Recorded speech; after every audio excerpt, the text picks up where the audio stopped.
they only value their technology at US $200 million. That's the total value of what they think. So actually the cost to them for the use of that technology is negligible. They've already bought and paid for it. It doesn't cost them a cent. So it's all pretty much margin. And if we were taxing that at the New Zealand corporate tax rate of 28%, then we would have been booking another 56 million. If you compare that to what they book as domestic profit, between the two subsidiaries, it comes to $4.5 million, Razier and Portier. That's Uber and Uber Eats. And the 28% of that $4.5 million is $1.2 million. So $1.2 million is what they paid. $56 million would have been what they paid if those intercompany service fees were profits. That is astonishing. They should have paid around 56 million, but they actually paid around 1 million.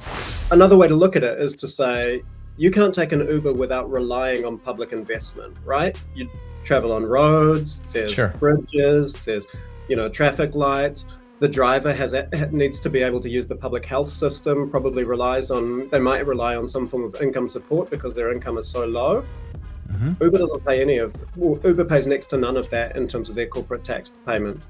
We effectively subsidize this company.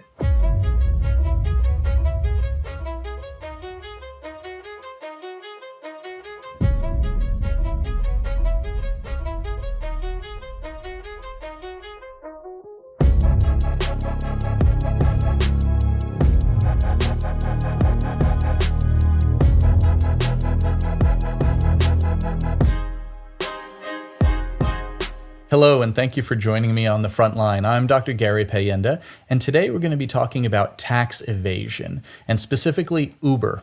So Uber, as you know, is the world's largest transportation company. It is the dominant player here in New Zealand on ride-hailing apps, and it has been doing some tricky accounting, offshoring hundreds of millions of dollars of its income and paying less than its fair share of taxes in New Zealand. On the show, Ed is going to be giving us some of the numbers and the data behind this. He's done a big research paper on this, and he is part of CICTAR, the Center for International Corporate Tax Accountability and Research. And without further ado, let's get right into the show. All right, welcome to the Frontline. I'm Gary Payenda. Let's get right into it. We're talking to Ed Miller today, and he is going to talk to us about tax avoidance, tax evasion, and the sort of slippery line between the two. Ed, thanks for joining us. Can you tell us what CICTAR is? It's a long acronym, but I hope I did it justice by summarizing that briefly. Yeah, sure. My organization is called CICTAR. That stands for the Center for International Corporate Tax Accountability and Research. We do corporate research largely for unions, but also for other social movements. We dig into financial reports, into the regulatory filings of companies to try and get a sense of how profitable they are, how much money they're taking out of their business, and if they appear unprofitable, to try and work out why they appear unprofitable. For many multinational corporations, appearing like you're unprofitable is super important because profits are what get taxed by governments. And the key here to the whole Uber story is one of tax avoidance and offshoring millions, right? Can you tell us something about this? It's been a bit of a hot story. You've been everywhere on the media talking about what you found with Uber. And I should mention, this is with publicly available information, right? You do all of this using sort of financial statements and that sort of thing, right? Yeah, that's right. I mean, I'm not opposed to having non-public documents shared with me, if you happen to have any of value, people out there listening. But yeah, I used regulatory filings from New Zealand, from the United States, the Netherlands, and Singapore, all of which are various Uber subsidiaries around the world. So the core finding here, let's rewind a little bit to last year, where a bunch of Uber drivers took Uber to court, challenging their employment status. Uber had said that they were independent contractors. They first went to the employment court and said, no, we think we're employees. They won at the employment court, and then they went to the Court of Appeal because Uber appealed, and they won again. And next week, those 4 drivers will be at the Supreme Court because Uber has appealed that case again. Uber wants to maintain their status as independent contractors, but they believe they are employees because of the degree of control that Uber puts around the whole the work relationship that they have. The Court of Appeal essentially argued that Uber has misclassified the employment relationship, that they should have classified them as employees rather than as independent contractors. Our report is called The Business of Misclassification, and it argues that misclassification sits right at the heart of the Uber model. Not only do they misclassify the workforce, but they actually misclassify the business transaction itself. And as a result of that, they end up misclassifying their revenue and their profit, making it a lot harder to tax that profit. And I'll go into that in a bit more detail if I can. The business transaction, if you read Uber's regulatory filings, they don't think that somebody who gets into an Uber cab or gets a delivery from Uber Eats is their customer. Crazy, right? Uber believes who do they think is their customer, if not the customer? Right. That's the question. So Uber believes that the driver is their customer. The Uber sees itself as a technology company, not a transport company. The product that they provide is the platform, the Uber app, and being able to connect the driver to people that need rides or people that need food delivered or whatever it is. So what they are providing as a service is the ability to use that platform. They put the end user, so the person who's taking the ride, in touch with the driver, and they allow those two to contract directly with one another. That's what Uber believes, and that's what exists within its regulatory filings. But that doesn't pass the sniff test with any normal person, right? That's sort of like a legal fiction that corporations are people too, and in fact have more rights than us. I mean, it's pretty obvious just on a first look from a regular person that the person working the Uber cab is clearly an employee, but just one that takes like all the financial risk onto themselves, the one that gets no benefits, no sick leave, no annual leave. They've got to handle their vehicle costs. So like clearly this is just in my opinion, pretending that they're not employees when clearly they are. And I mean, isn't this the sort of model that all of these big digital companies have gone to, pretending that folks aren't employees in order to exploit them for every penny they can? The Court of Appeal agrees with you. The Court of Appeal found that this didn't really make much sense and managed to get Uber's lawyers at the Court of Appeal to admit that drivers actually do provide services to the company. But this assumption, this remains kind of the base corporate assumption that runs through all of their regulatory filings. It exists both in the New Zealand filings, but also in the American parent company filings, that they are a digital platform company, that the product they sell is the technology or access to the platform. They don't believe themselves to be a transport provider. So as a result of this, what they end up reporting on their regulatory statements, like for here in New Zealand, they have two subsidiaries. They're called Razier NZ Limited and Portia NZ Limited. And what their revenue consists of is the service fees that they charge to drivers, essentially the margin that they book on the whole transaction. But the rest of that transaction sits on the driver's accounts themselves. So when you read the regulatory filings, what they refer to as revenue does not represent the entire cost of the transaction, the cost of the fare. It's the slice of the fare that Uber takes out of it. Almost all of that ends up being sent back to the parent company in some way, shape, or form. And a big chunk of the research involved in this was trying to work out where that money actually goes, because they don't tell you in the New Zealand regulatory filings. There's a long story about where Uber's intellectual property now sits. It used to be in Bermuda until about 2019, when Uber was trying to list on the New York Stock Exchange. They came under some pressure to shift it out of, to end the use of Caribbean tax havens. So they moved it to the Netherlands. The Netherlands also kind of operates as an effective tax haven for a lot of digital companies. But in 2021 to 2022, they moved most of their intellectual property assets to a small building in number 1209 North Orange Street, Wilmington, Delaware. That building houses in 2016, The Guardian reported that that building housed some 285,000 corporations. It has Wow. probably increased pretty significantly since then because of changes in US global tax law, which encouraged a lot of multinationals, US multinationals, to shift their intellectual property back to the United States. So that probably has more than 285,000 companies in this one single story brick building in Delaware. So again, for a regular person, I would just call this legalized corruption, right? I'm sure the companies would argue that what they're doing is completely above board, but that's because they've bought off politicians and give hundreds of thousands, if not millions, in campaign donations to organizations that will support them, like our own current government, actually. When I've just been following the story, and it's really fascinating to see that we had an attempt at a digital services tax that this government killed.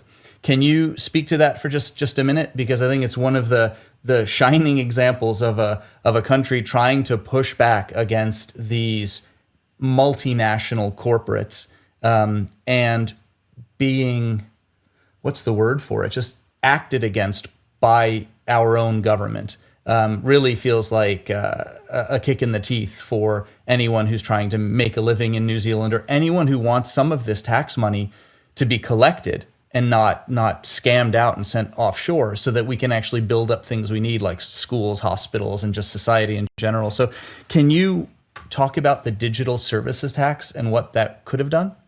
Yeah, the digital services tax was introduced into Parliament kind of at the very end of the last Labour government. They didn't get to passing it, so it sat there ready to be debated in Parliament until, so that was, end of 2023. It sat there until just before the last budget was announced, May 2025, so a couple of months ago, when the government announced that they were not going to proceed with this. The reason that they weren't going to proceed with this is because the Trump administration had said that they were going to retaliate against any country that implemented a digital services tax of any kind. And a bit of broader context to this is there is a global agreement that has been brokered by the OECD, negotiated by all the, actually not just OECD members, but actually negotiated by pretty much, I think it's about 150 different states. So the OECD is only about 40 states, but that part of that would have been a digital services tax, and that would have been a multilateral effort. A lot of countries implementing this kind of digital services tax at the same time. The Trump administration had been really opposed to that OECD deal, and was not cooperating with it, essentially.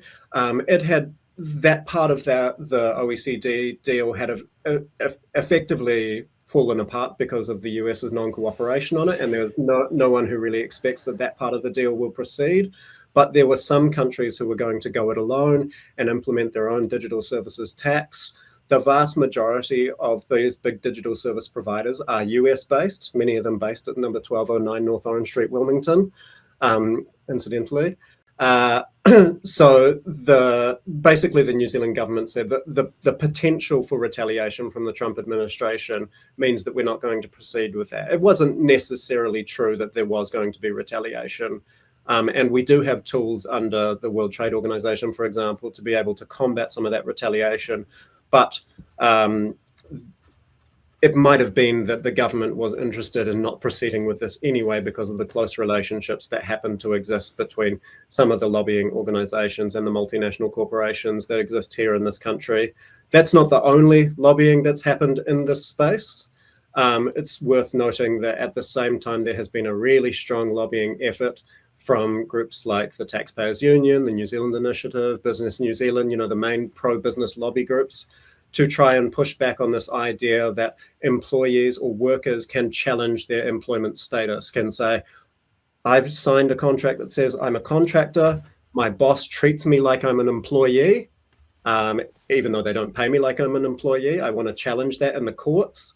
Yeah. There is now legislation that has been introduced into Parliament, which hasn't moved yet, but is there ready to be debated, called the Employment Relations Amendment Bill, very interesting title, which part of that is preventing contractors from challenging their employment status in the same way that those drivers have challenged their employment status in the will be challenging in the Supreme Court next week.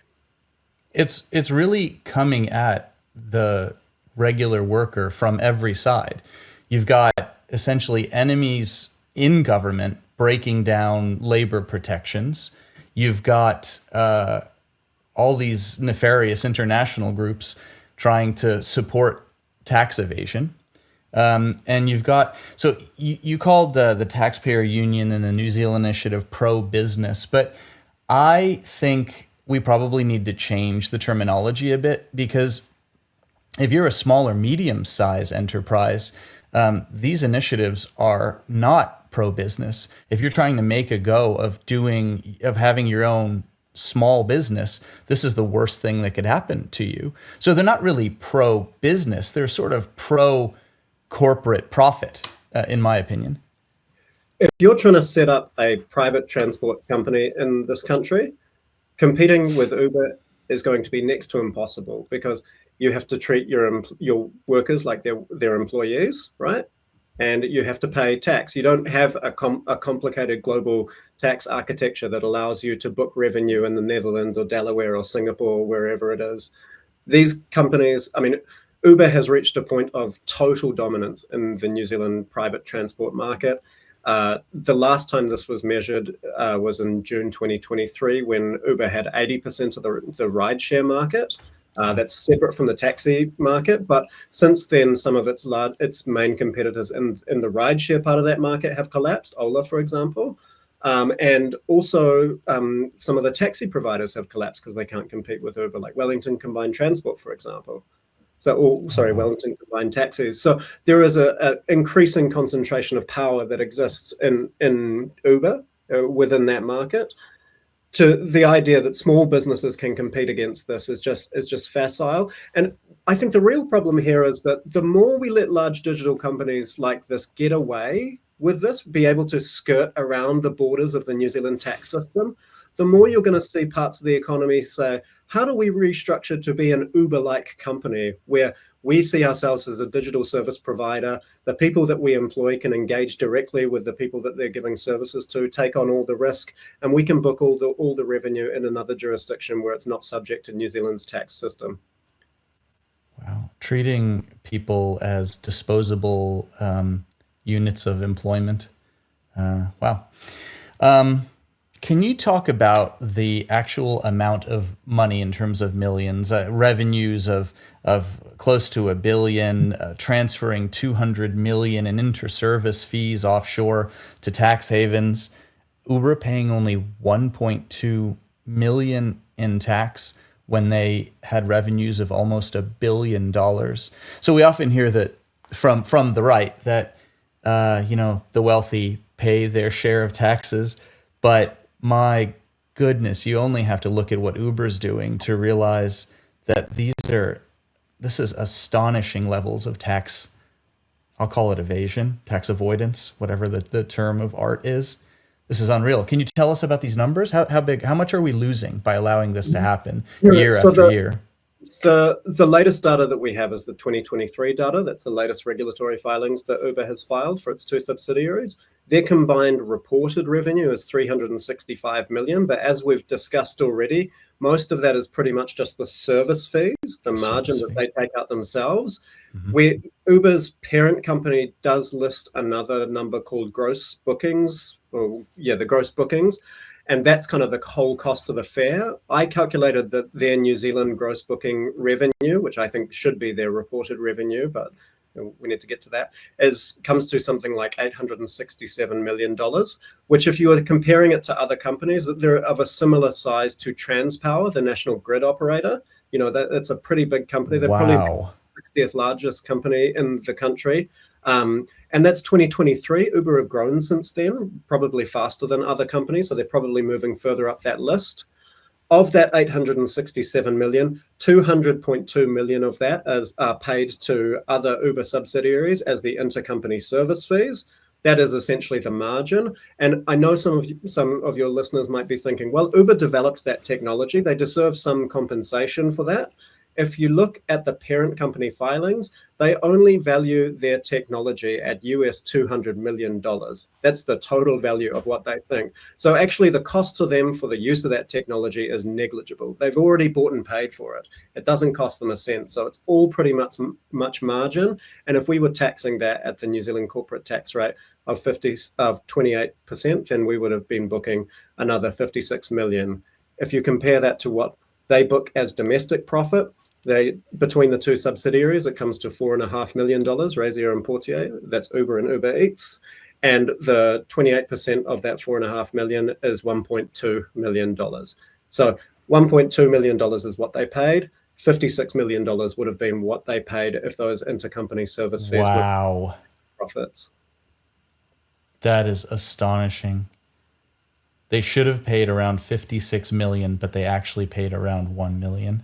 That's astonishing. Could you imagine if you or I took, what is that, 98% of our salary and offshored it and said, we're putting it in a tax haven where you can't really access it or touch it, and we're only going to pay tax on 1/50th, so 2% of it.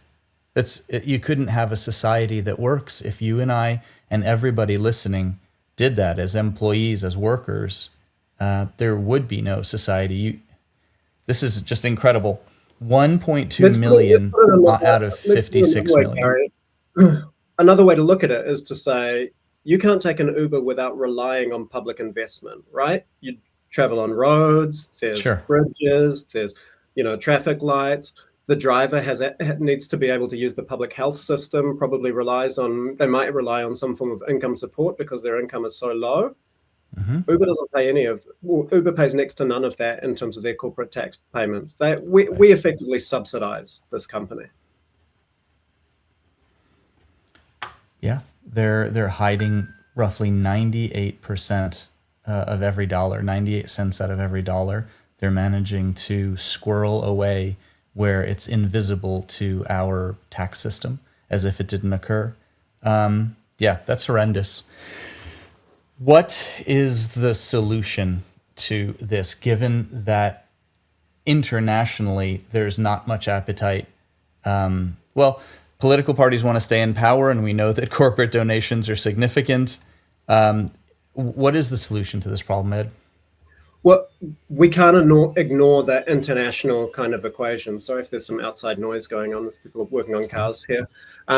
We can't ignore that the international negotiations, even though the Trump administration is walking away from the global OECD deals, we have to stay in there.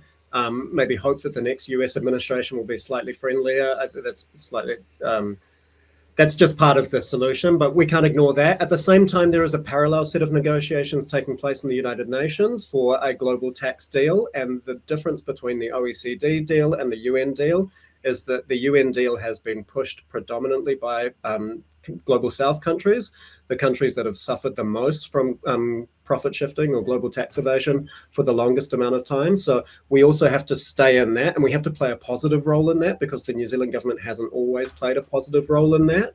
At the same time here, we need to support drivers in their push for recognition as employees. And we need to think about how we can increase the degree of corporate tax transparency that we have in this country as a matter of law. So if you're in Australia and you're a big multinational company, or you're a large company of any sort, then for the last decade, Australia has had regular reporting of large companies and the amount of tax they pay as a matter of course. There's a spreadsheet that you can download every year, and it tells you every company that earns more than $100 million in revenue, the profit, and the amount of tax they pay. They do that every year. It started out as a $200 million threshold, but they've just dropped it down to 100 million. That makes my job a little bit easier. The other reform that Australia has just implemented is a rule called public country by country reporting, which says that for any company with more than $1 billion worth of global revenue that reports $10 million of Australian revenue, they have to report. And they've got a list of 41 tax havens and offshore secrecy jurisdictions, or offshore financial centers, and they have to report the revenue and profit that they earn in all of those as a public document. There's no reason Wow. why New Zealand can't copy that rule because the vast majority of companies that have a presence in New Zealand already have a presence in Australia. So it is no more burdensome on the companies themselves. It's a copy and paste exercise. But Yeah. it is really important for us to do that copy and paste exercise because Australia is out on its own right now. And if somebody doesn't copy them, then the next time the Australians end up with a Liberal National Coalition government, then they'll roll that back immediately and we would become the backstop. So it's really important that we support Australia because they are world leaders in this and they benefit from it. Australia gets, even though Australia has a capital gains tax, which brings them revenue, they get a larger proportion of their state budget from corporate tax than we do. Which means that they can fund better public services and better infrastructure. And that's pretty clear if you go to Australia that they are able to provide better public services and infrastructure, partly because of their strong stance on corporate taxation. I mean, everything you're saying makes sense, but the reality on the ground is that it seems likely to actually worsen over the next 18 months rather than improve. I think we're by every news report, every headline, every account, we're moving backwards in terms of collecting taxes from tax evading corporates. We're moving backwards in terms of protecting employees and workers. Yeah, I know this government intends to cut corporate taxes, so it's really trying to push us in the opposite direction. I They, know they, they did that try. people. They Sorry, did go ahead. try to move forward with cutting corporate tax, but they found that the appetite for that was particularly low. There was some polling that was done earlier in the year after this came out on what people thought about cutting corporate tax, and they found that 9% of the population supported cuts to corporate tax. More Wow. people, only 25% supported increasing the corporate tax rate, but that's actually about 3 or 4 times, 3 times the number of people supported increasing it than cutting it. Most people support keeping the corporate tax rate where it is. Yeah. Yeah. Well, we have our work cut out for us. It sounds like if our hope is to try to make a better New Zealand just for regular workers and just regular folks. Absolutely. I know that in the past, years ago, there was a push to turn New Zealand into a tax haven along the lines of Bermuda. How have those efforts gone? And I guess if I want to look at any bright spot here, at least we're not as bad as an overt tax haven. So what kept us from sinking further in the past? Well, so there has been a push to try and turn New Zealand into sort of the Bermuda of the South Pacific or something like that. Um, and in fact, when the Panama Papers came out, which was a big leak of documents Hmm. from some of the firms that support big multinationals to do this work, they found that New Zealand was mentioned a little bit within those documents because of the trust rules that we had, which allowed people to use trusts to avoid corporate taxation, which still is sort of a problem that we have. But in the lead up to the last election, where in sort of 2017, those rules were actually changed. It's not very popular. People don't want, like New Zealanders don't want New Zealand to be a global tax haven. There's no public appetite for that. We have a real understanding of the importance of making sure big multinationals pay their fair share. I think that's very much a part of the New Zealand ethos, and it's not popular at all to try and move in the other direction. So even the base assumption from people who you might consider to be right-wing people don't really see that as a valuable direction to move. I think we have. I've worked in an emergency department in an underserved area for like 20 years now, and I've come across thousands of people. There's an innate decency to New Zealanders that isn't pushed on them from above. It's something that they just grew up with, and Absolutely. I think every push from above is to try to change that decency and to sort of sink us down to a more debased and demeaned level. But at the end of the day, hopefully there will be lines that people won't cross in terms of privatization and profit seeking and just making the wealthy corporates just getting off scot free with tax evasion and everything else they're doing. Yeah. Do you have anything else you want to say? This is eye opening. It's I can't believe that we've got folks of your caliber doing this work in New Zealand, in my own region of Northland. It's quite incredible. I want to thank you for doing it. There can't be a whole lot of people out there doing this work because all of the corporate money is on the other side. I mean, I can only imagine for every one Ed Miller, there's probably 10,000 tax accountants, tax lawyers, and lobbyists that are really trying to undo what you're doing. But I appreciate what you and SICTAR is doing. Can you tell us again what the acronym stands for, just so we can keep an eye out for it in the future? Sure. We're the Center for International Corporate Tax Accountability and Research. A lot of what we do is around the questions of tax payments, or lack of tax payments, why companies aren't paying their fair share of tax. We also do a little bit around tax policy, but really we want to use the case studies to make the case for reform, and there are so many case studies out there. There's so many examples of companies that have set up elaborate schemes, even in this country, to try and avoid paying their fair share of tax. The other kind of work that we do is around accountability and transparency as well, because just a lot of this information that we rely on to do our job doesn't exist. And that's why I'm so grateful for the Australian example, that they've moved so far in terms of being able to make information available. We have big holes. The New Zealand disclosure requirements aren't too bad on some things, particularly for foreign companies. But actually for domestic companies, there is a big hole in our legal disclosure requirements. Domestic companies that aren't listed on the share market, so private companies, are not required to report financial results at all, regardless of their size. So one example that people will know is Farmers, the retail department store. Sure. Yeah, the department store. Sorry, thanks for that. Big department store nationwide. They would have something in the order of 50, 60 stores, multi-billion-dollar revenue probably.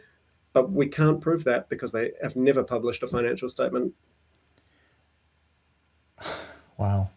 And because they're not required to, Right. And it should be a fundamental requirement that, every company that's over a certain threshold has a requirement to report that. I can understand for small companies that some of these disclosure requirements may be onerous when you're just trying to make ends meet and you don't even really make a profit. So what's the point in monitoring?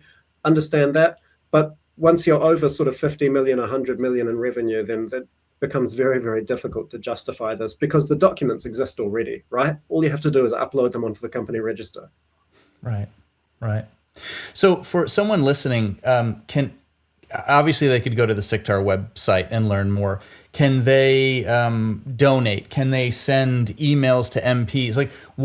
Obviously getting rid of malignant corporate favoring governments is the most important thing wherever you are in the world. But aside from that, what can someone do today that would help us get these sort of reporting laws that Australia has? What can we do to push that forward?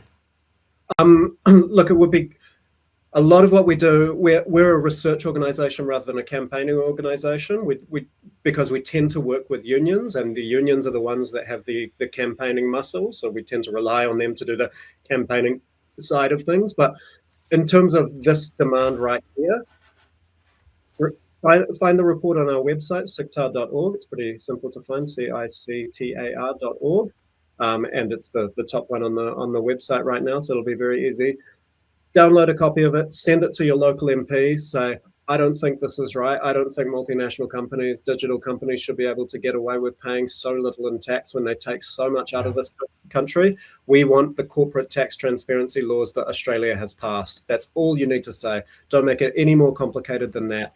And if you don't get a response, then go and knock on their door. Say, hey, I've printed off a copy of this report. I need you to read it. Particularly the bit at the end that says corporate tax transparency rules. That's really important because they're running rings around us right now. That's great advice. And that's an action that any of us could take. So hopefully some of the readers out or watchers out there, viewers out there will do just that. And one sort of immediate action that people can take if they happen to live in Wellington and have a bit of spare time next week is that drivers will be at the Supreme Court, and there will be an action outside the Supreme Court next week. Wow. Go to the First Union Facebook page, and I'm sure they'll have some details about how to get involved and support those drivers, because that part of the struggle is crucial as well, and crucial to the broader question here. Good on them for pushing it through and fighting for so long, because I can only imagine how long 3 appeals would have taken to the Supreme Court level. And just the angst of having to go through that, like fighting on behalf of literally thousands, if not tens of thousands of employees that are trapped in these fake contractor situations. So good on them. I hope they prevail. I don't want to take up too much of your time, Ed, but I thank you for joining me on the front line. And I'd love to have you back when you come out with your next groundbreaking research article. Let's talk about private health soon. There's lots to talk about in that sector, and I think it will really appeal to you as well as a lot of your listeners. Yeah, that sounds good. We'll do it another time. Cheers, Ed. Cheers. Well, that brings us to the end of another episode of The Frontline. I'm Dr. Gary Payenda, and I thank you for joining me. I hope you find these discussions fruitful, and I'd like there to be a little bit of a two-way interaction with the audience. So if you want to send me your ideas for stories or interviews, you want to send me your comments and your perspective, I'd be happy to have a look at them, read them over, and hopefully introduce some of them in future shows. Until next time, thank you for joining me on the front line.